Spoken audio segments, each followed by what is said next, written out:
Pleasure to meet you, Hazel. I would love you to tell me a bit more about you, just for the context. I know that you've been working around this whole ecosystem of Web3, crypto, IP rights. You're working with artists, you're working with investors, you're building an IP economy.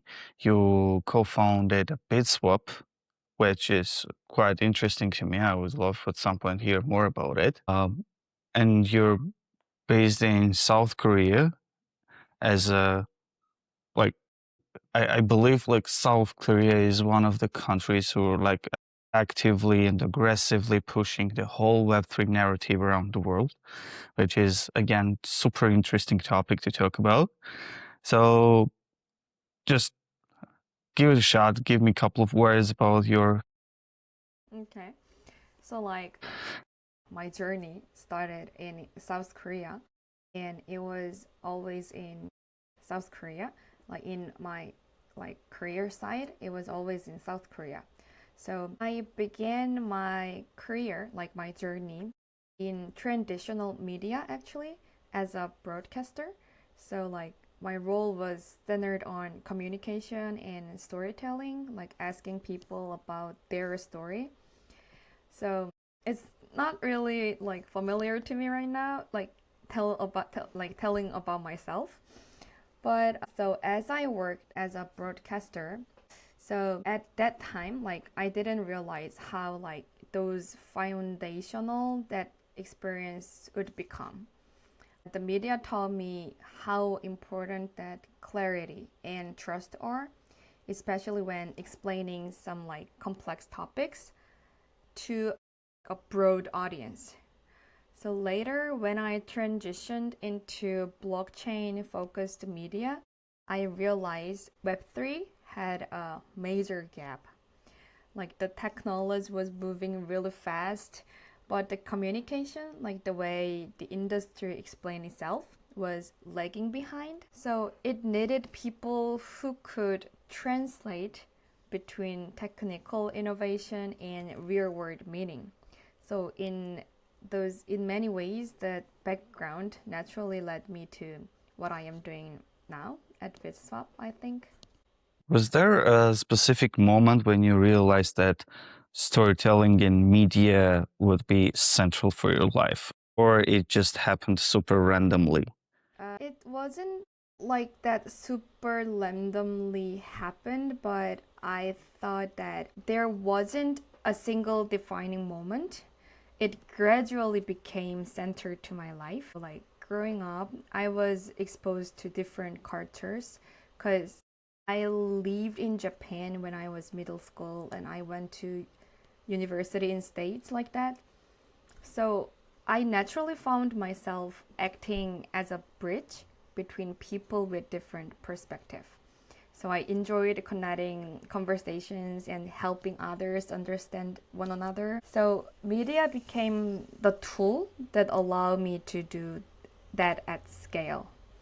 So today at BitSwap, like storytelling isn't just a content, it's a strategy. So because if you are building the right infrastructure and financial model around IP, you must explain it responsibly. So you must build understanding, not just attention.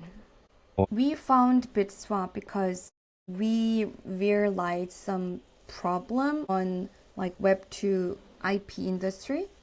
So like the core problem we saw was the transparency, or rather the lack of it. So in traditional IP and music system, creators often have no real visibility into how their work is being used globally or like how their earnings are calculated. So payments can take 6 months to a year, or even then, it's difficult to verify whether the numbers are accurate. So there is this huge gap between value being created and value being realized, and that felt fundamentally broken to me. So that's what led to BitSwap. We started with a simple belief that IP should be verifiable, trackable, and ultimately settled in a much more real-time and transparent way. So because until creators can clearly see how value flows from their work and trust the process, the system can't be truly fair. So, and that's exactly what we're building to fix.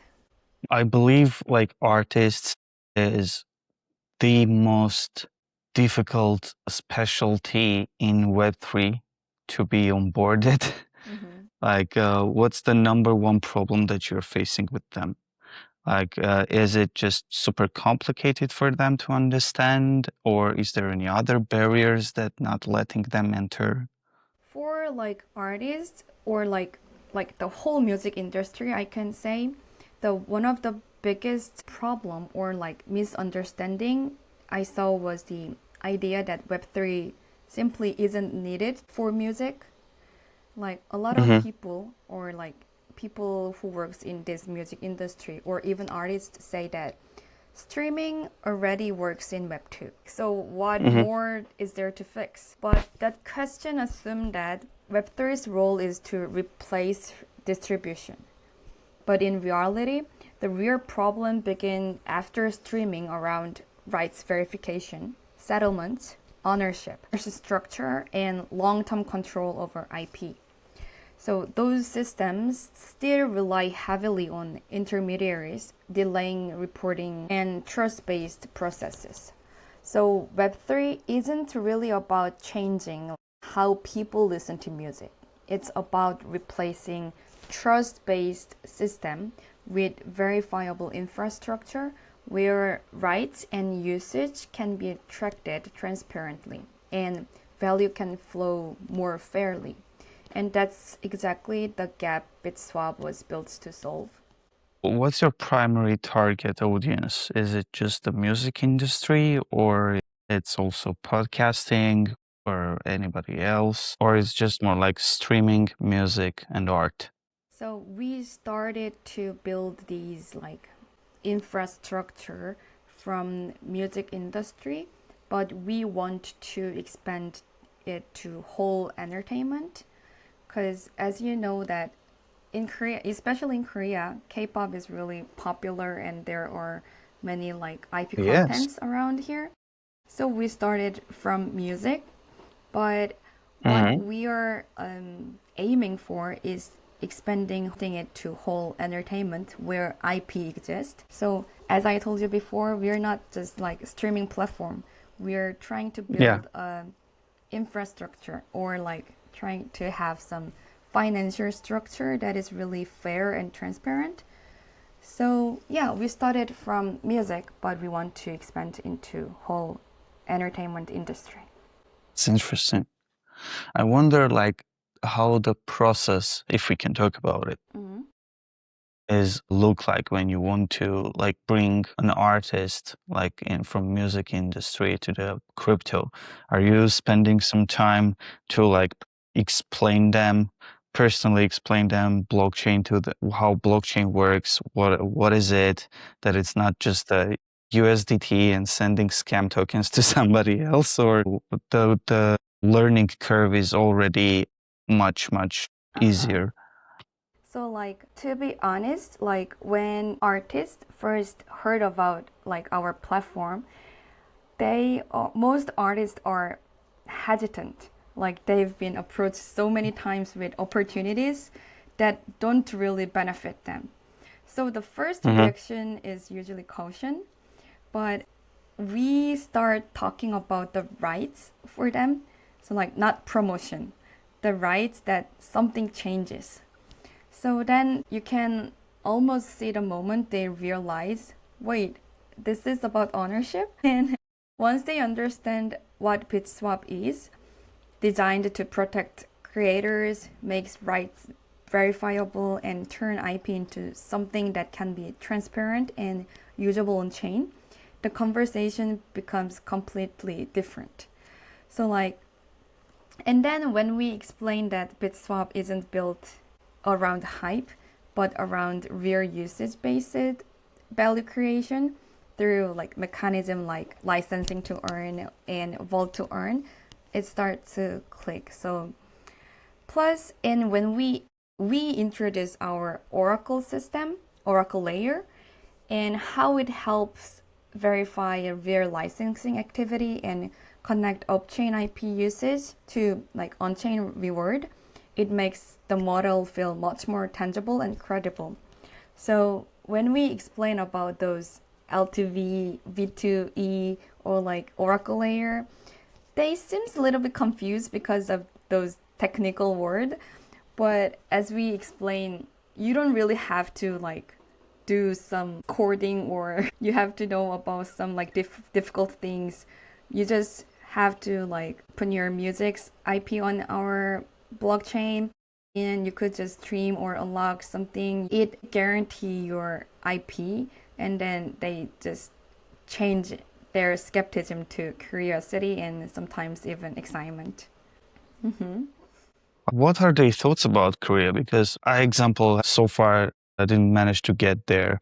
I just know that South Korea is just a very, very big market when it comes to also blockchain, K-pop, and very good food. But that's the other part. What is going on in Korea? Why South Korea is like moving, like basically became a pathfinder in some sort of way, because I met so many people from South Korea tackling into blockchain or trying to bring the whole blockchain technology in a field where your first reaction will be, hell no, it's going to be very difficult to introduce this whole technology to these artists or to these people without even using word blockchain. So I think that South Korea is uniquely positioned for Web3 mass adoption because South Korea has a really unique mix of strengths that make it especially well positioned for Web3 adoption. Like first, it's one of the most digitally native market in the world, like fast internet, mobile first behavior, and a population that's genuinely comfortable trying new platforms and technologies quickly. And second, Korea has a very strong culture of participation. So, and you see this most clearly in entertainment. Like fans do not just consume content. They actively support, promote, and engage with creators. So that kind of mindset aligns perfectly with Web3, where communities aren't passive audiences, but active stakeholders. And third, from an asset perspective, Korea is a global content powerhouse. K-pop, dramas, film, digital media, and behind all of that is massive IP with real cultural and economic value. So that creates a strong foundation for IP-based model to scale, not just as hype, but as real assets.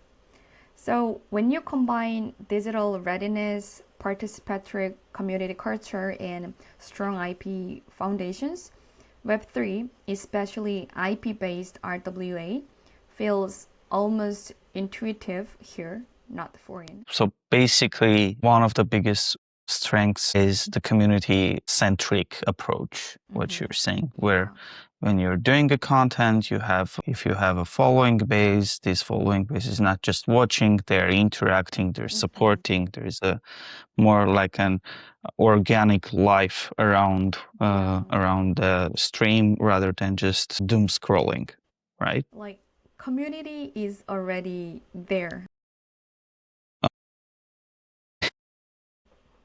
What about the language barriers? Is So, there any? like, to be honest, Koreans are really like okay with English when it comes to reading and writing. But of course, it's real difficult to speak in foreign languages. But almost all the Koreans are like ready to read and write in English. So I think I don't really see the like big barrier between them. By the way, you mentioned RWA. So can you just in two words explain the whole RWA concept in this particular scenario. So basically your IP and your streams are acting as RWA, which means real world asset, right? So like that is the different point about our platform. So mostly like when people say RWA, they always think about real estate, like having some building or like having some land like that. But also as music exists, it could be some real world asset too. And most music and blockchain platforms focus on content distribution or collectibles like let's think about NFTs. It was RWA, but it was most likely to be some collectibles, and it makes some like value when someone else bought it or like someone else gives some value to it. But some like real world asset, it creates some value itself. That's what we're aiming to. So that's why we started some from different layer IP rights.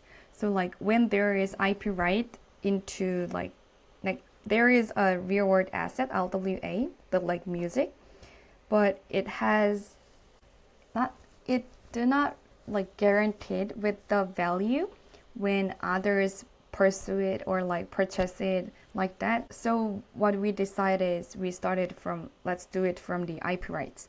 Like we try to make music itself to make the money flows and like financial layer. So we treat like IP right as verifiable yield bearing real world assets and build the infrastructure around rights ownership, licensing, and transparent value flow.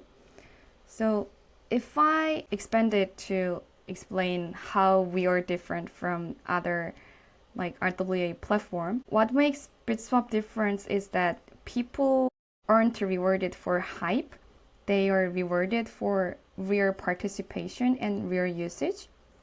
So like creators use BeatSwap to register and verify their IP rights and benefit when their work generates measurable licensing and usage activity. Fans do not just support in a symbolic way. They participate in the ecosystem and can earn through real engagement tied to creator activity.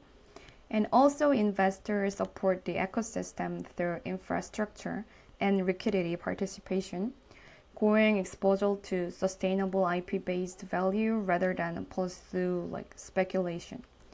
And importantly, BeatSwap isn't static. We are actively expanding the platform into multiple layers, so more participants can benefit depending on how they engage. So as the ecosystem grows, creators, fans, and investors can all interact across different layers of rights, usage, incentives, and infrastructure. And that's how the value becomes scalable and sustainable. How long have you been in the market?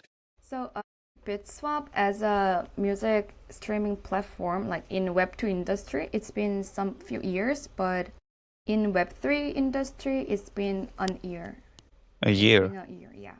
And how hard is it to like work with this industry, like from personal matter? Because we all know that like when you're changing, it's becoming more like a startup culture as well. And right now we're not in a very good geopolitical situation around the world. So there is always some barriers, right? And how you personally handle all of this. When I first came into like Web3 industry, I felt like everything changes so fast and I really tried hard to catch up, but but I couldn't catch up at all. So sometimes I felt like burnt out because why yeah, while working at broadcasting, I took on many roles like hosting panels and sometimes even interpreting and constantly studying. So I kept expanding without setting boundaries and eventually I burned out. but especially it's blockchain focused media, right? So I really hard I tried hard to studying, but I couldn't catch up. So I realized one thing, that if someone like me who want to come into the Web3, or who want to be a bridge between two industry, I want to say that they do not, or like you do not really need to fully bridge, like belong to one word in order to bridge two, or like come into Web3 industry. In fact, like in between is often an advantage. That's what I felt. As Web3 is not an industry you can fully master before you begin. If you wait until you understand everything, you will never start. So what matters more is consistent curiosity and the willingness to keep learning. So at the same time, staying engaged is essential, because this space evolves really quickly and you don't need to know everything, but you do need to keep up. So that's what I learned.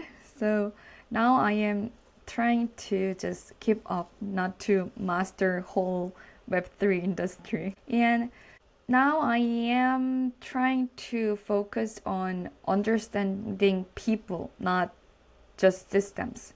So progress often comes from those who can connect different stakeholders, developers, users, creators, and institutions.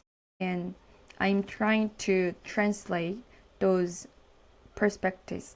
Can you tell me one of your failures that like drastically changed your approach to how you handle the businesses, how you navigate into this bridging worlds? I mentioned a little bit about my failure earlier, because I think that my failure is the time that I was burned out. So as I started my career a broadcaster, I expected to like do some broadcasting in wider system, or like with more people, and I really worked hard. But as I moved my career into Web3 focused media, it wasn't the environment that I expected, and it wasn't the content that I was able to deal with. So like on the way to company and way back home, I always studied.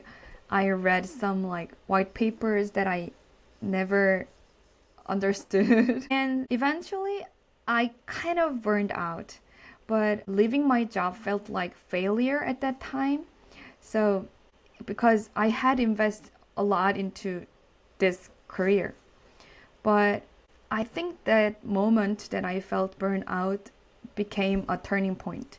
It forced me to rethink how I work and what sustainability means. So that led me to building BeatSwap. Like that lesson is even more important.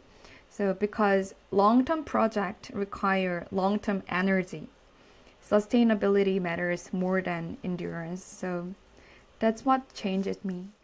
What are you advising people who just want to enter into the space? Because I feel like I do agree with you that burnout can be felt like a failure most of the time. Mhm. But I mean, imagine developers, they're getting burned out every day. Yeah.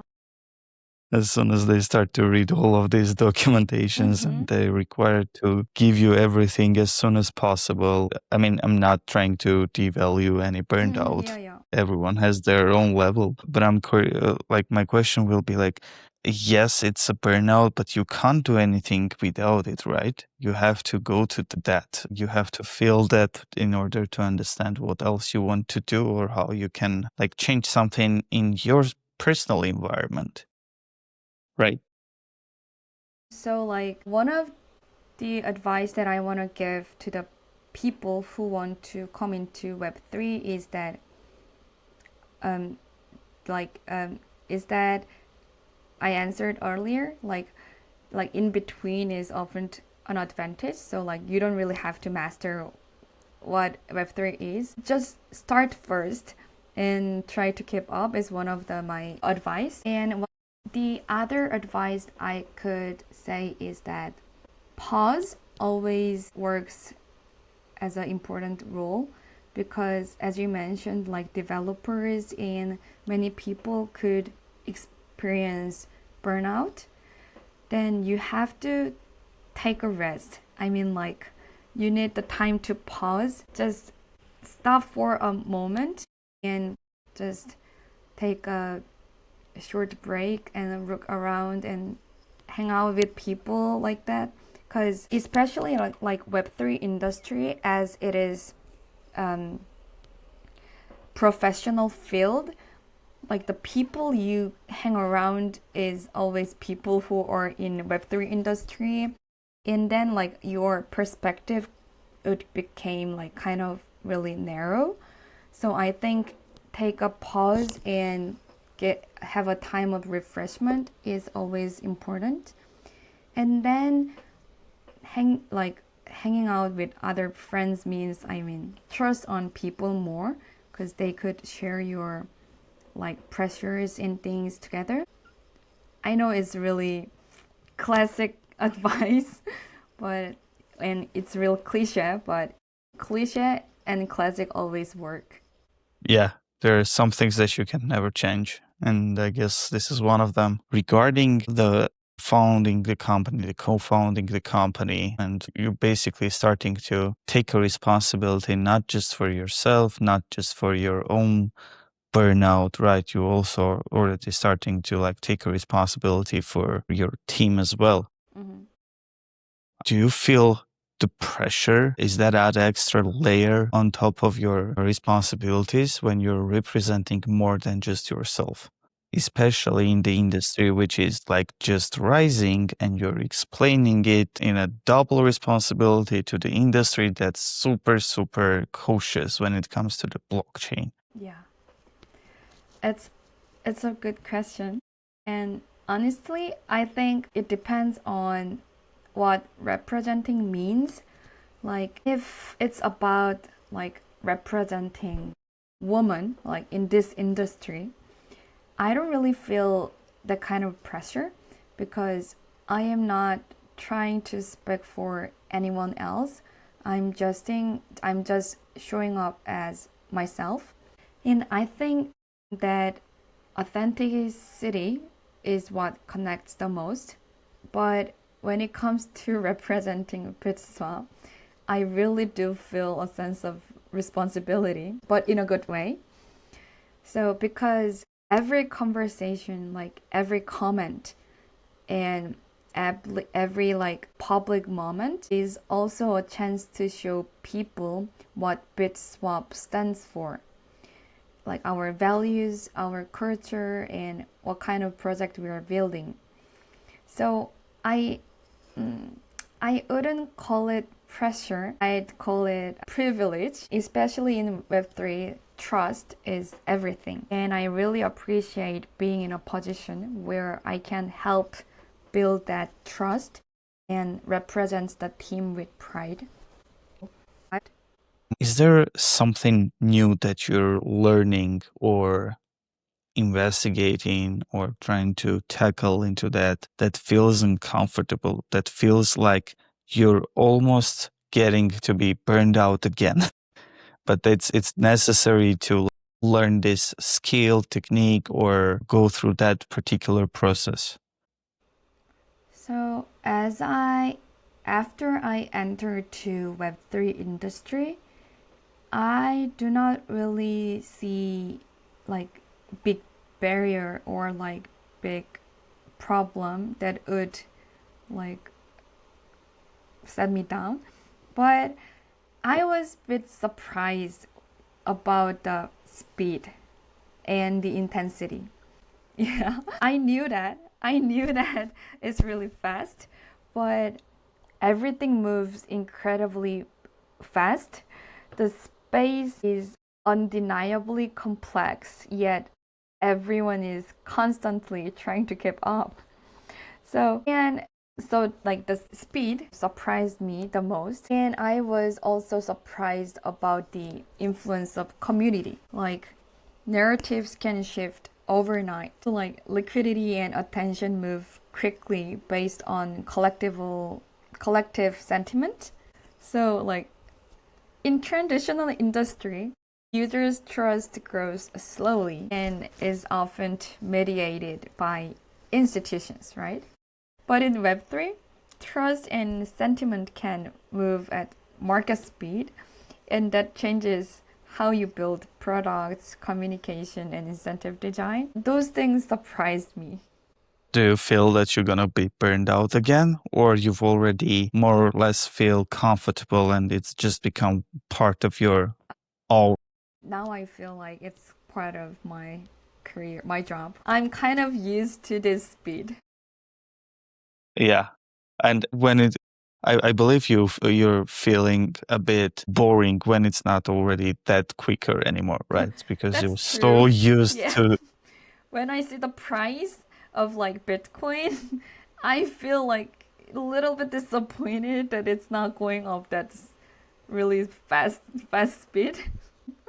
Yeah, but that's the part of the deal, right?